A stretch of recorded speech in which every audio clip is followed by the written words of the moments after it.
Un brindis por los Larios. Salud.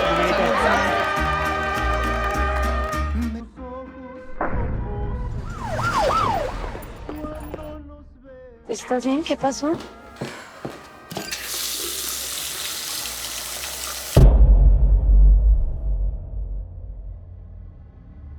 Hi, Naian.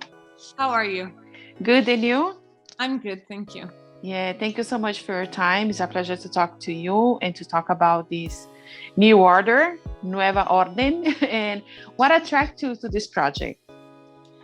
So many things. To start with, wanting to work with Michel Franco, who I had known for years prior.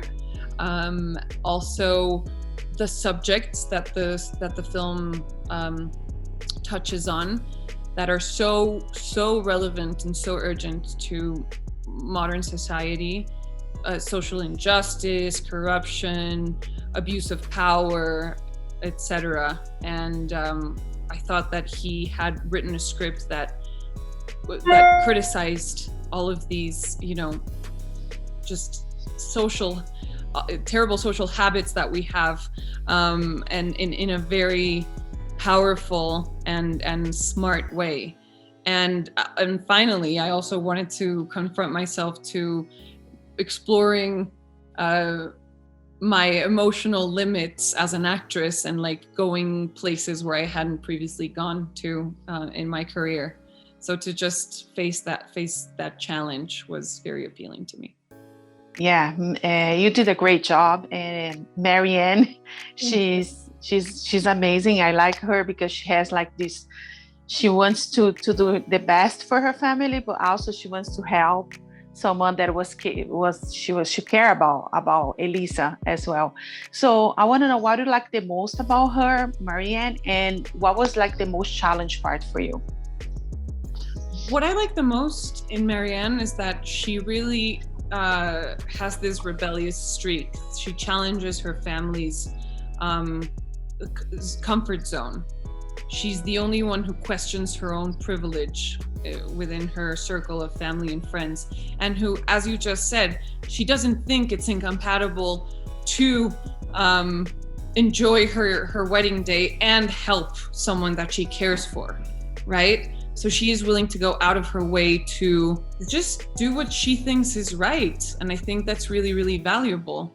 And you asked me what was the hardest thing. The most challenge was driving, was when you're in prison, that prison, crazy prison. I think, certain emotional states were a real challenge. It's not easy to convince yourself that you're in the situation in which she was in.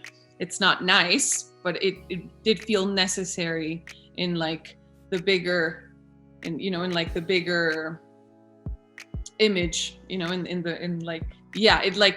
the story felt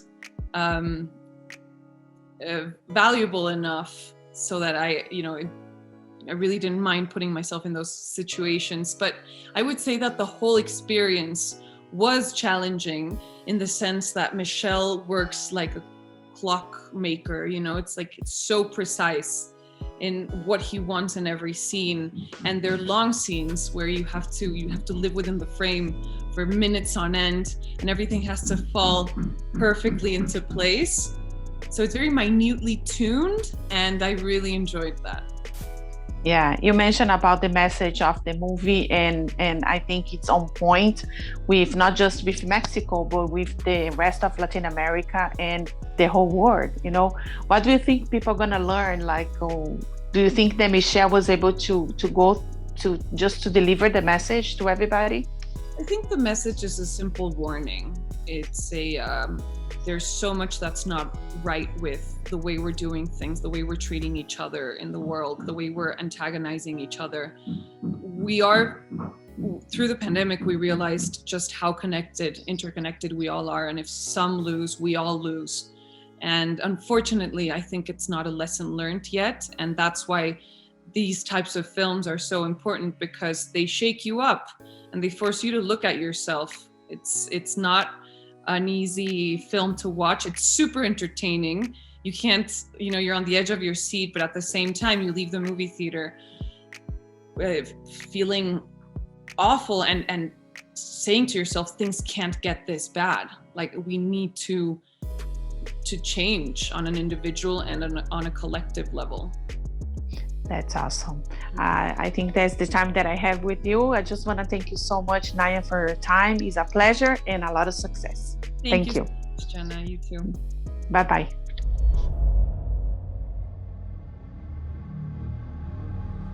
Oye, ¿qué haces?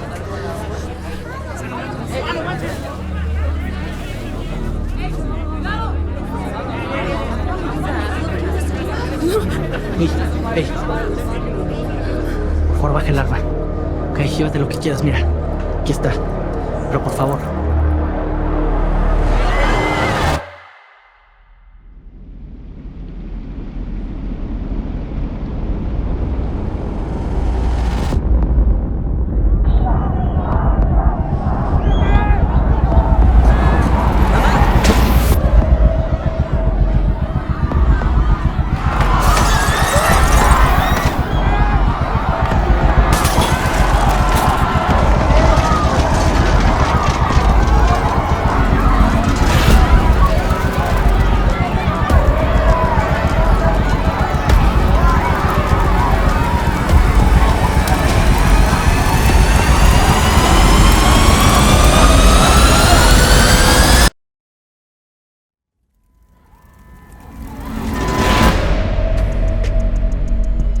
If you like this video, don't forget to comment, to like and subscribe to our channel right here.